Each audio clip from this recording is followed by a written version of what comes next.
Hey everybody, welcome to, I believe this is video 5 of my video journal diary of my comic, The Mighty Mustache, and it's actually kind of funny. There's quite a bit of a stack here of just concept work, and the story's actually taken a radically different approach. Everything I had is kind of getting scrapped, but reworked, and I'll get more into it. I'm just going to hold the camera, and hopefully you guys don't get too sick. This way I can show the entire image as I talk about it. I went to Windsor this weekend to hang out with my family, and I had a really good time. And I was working on some client work, but I also just took a quick break, and I started just scribbling stuff out. I figured, I'll take some time out and just, work on some of the Mighty Mustache, start working on some of the plots, some of the things that I want happening besides the beginning and how the book's going to end. I have come to an agreement with myself that I want the book to be a one and done, and what that means is you do the story and you're out.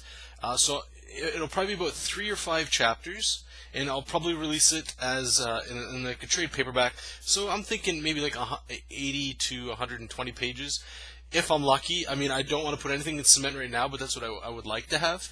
This way, I have a lot of ideas that I want to work on some more projects, and I figure if I only release an issue of this, and it might take me, one new issue every 2 years. I mean, that's a long time. So I'd rather tell the story as best that I can with what I have, and then move on.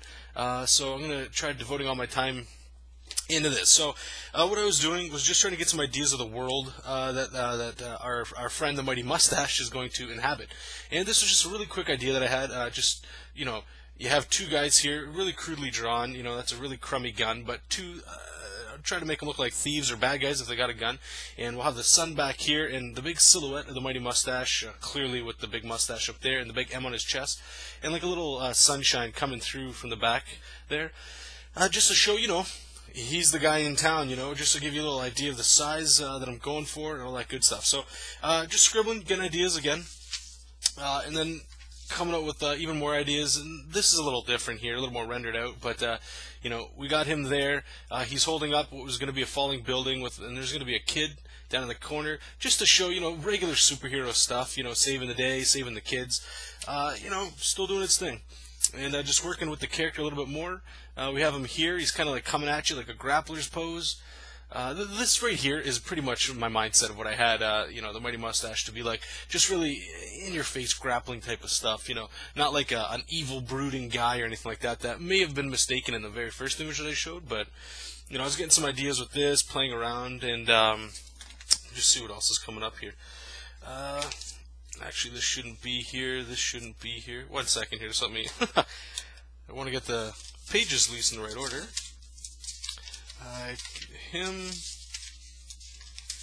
Okay, so I just had this one out of whack here.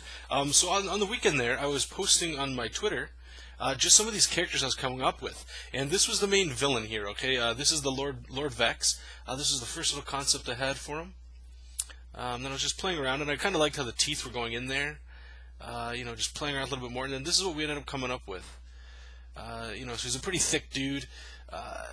He was starting to look a little more fantasy-like, and that's actually where we're going to be taking it. But I liked a lot of the things I was coming up with the head and stuff, but nothing really happened with the body. What I did was I did a really quick gesture of what his body size would be like with his head and all that stuff. But what I ended up doing was I was like, I wanted the Mighty Mustache to represent good and stuff like that, but he's also the side of like magic and believing in things that you don't necessarily see, so like a faith type thing, right? So he's magic, and Lord Vex, he's more, I'm going to take and destroy everything. So everything he's doing is like a machine. He needs to build things to help, create things that he can see that are real and keep going. So what I did is I started making these gauntlets for him. And he's going to have 2 gauntlets. These are very crude. One gauntlet will be called Torment, the other gauntlet will be called Destruction. And those 2 together kind of amplify his powers and things like that. Then I'll end up showing you guys next, the good guy, and end up doing the same thing. And what started happening at this moment, literally at this moment, I started getting really into like fantasy stuff. I have been playing Final Fantasy IV on the DS and Final Fantasy VI on the computer when I get a chance. Just going through it and just all the nostalgia coming back, and it's just, really awesome stuff. And I really want to do a fantasy book, and there's nothing against superheroes. I love superheroes, but what happened at this moment right here, what I started thinking was what if the Mighty Mustache was a superhero in like the real world, in New York or something like that, but something happens, and as he becomes that character, what if we take it into a fantasy realm? So that's what started happening. So instead of all of this taking place in like a New York, what's going to happen is the Mighty Mustache, he's going to get somehow transported to another dimension, another world, where there's a battle going on there, and the king, right here, King Axiom, he's been trapped away, and the only way he can fight Lord Vex is by giving this child powers from another world to come save them from this world. So this is where the story is going to be revamped, but he's still going to be a superhero. So imagine him in his spandex and what we've already seen of him, except he'll be fighting goblins as well as trolls and dragons and other mystical beasts and stuff like that, elves and dwarves and all that stuff. And I thought to myself, I think that'd be pretty fun, seeing like a superhero in a fantasy setting. But I'll get more into that as I flesh it out in another video. But so here's Lord Axiom. I wanted to really accentuate his mustache to kind of give it the relevance that the Mighty Mustache is coming from the mustache. So he's gonna have it. But I wanted to just play out a little bit more on him. So I gave him this beard. It's really long, kind of looks like a cross, kind of, but maybe a little bit of a sword going into his chin there. He's got his a lot of hair, make him look like a lion, like your traditional king with a crown. And that's King Axiom. And I was starting to play around here, and you can't really see it, but he's floating on a cloud. And that's where I really started getting things in, like maybe he goes around on a nimbus and things like that. And I was talking to somebody about Dragon Ball at the time, and I kind of like the idea of even showing him as a holy, so we're gonna put like the little holy ring over his head. And this is a very, very early design of King Axiom here. I just want to see if I had another thing going on here. No, but I'm going to play this up because I think it's way too boring, the way everything's draping over him, but I like having like these little lion motifs all over him. But he's also going to have two gauntlets called, what did I call them? Justice and Retribution, that's it. So those are the plays on Torment and Destruction, so they get to go back and forth. So the Mighty Mustache, eventually at some point, he's going to get a hold of these mighty gauntlets, or whatever we'll call them at the time. And then I started going, now we can start drawing some fun stuff. So this is calling them gobbies. So I guess they'd be your goblins or whatever, but their mouths kind of go in there, kind of like an old person that's missing their dentures, but they're gonna have big fangs and stuff like that. So those are the gobbies, and I just played around with getting their body shape a little bit more in play there.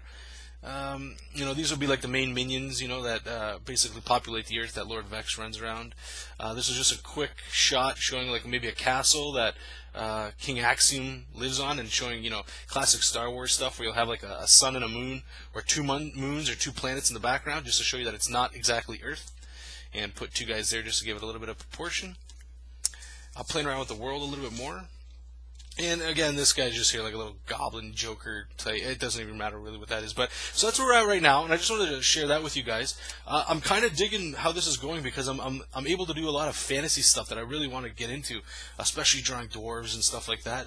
And I think it'll be kind of a cool little play on having a superhero literally in this world that's from our world. So he'd be representing what we know on Earth, and then all of a sudden being whisked away into a steampunky kind of fantasy world, where I definitely want to have things like the dwarves live in forests and elves live in caves, so there's going to be that play on there, like forest dwarves and stuff like that. But I'll get more into that as I flesh it out. So I just wanted to show you guys what I've been up to, and I mean literally all this happened in a day, and it's that fast that it can happen. You put your project away for a little bit while you're working on other things, and you let your project caramelize a bit. And then you come back, and I mean, this is what's happening. It went from a traditional superhero story that I just wanted to tell to being the same type of story with the same motivations behind it and the same meanings and purpose that I want to get told, but in a radically different way here. So thanks so much for watching. Hopefully we'll get another video up in about a week or so once I start fleshing out those details. And again, thanks again for watching, and you guys have a great time, and we'll talk to you later. Bye.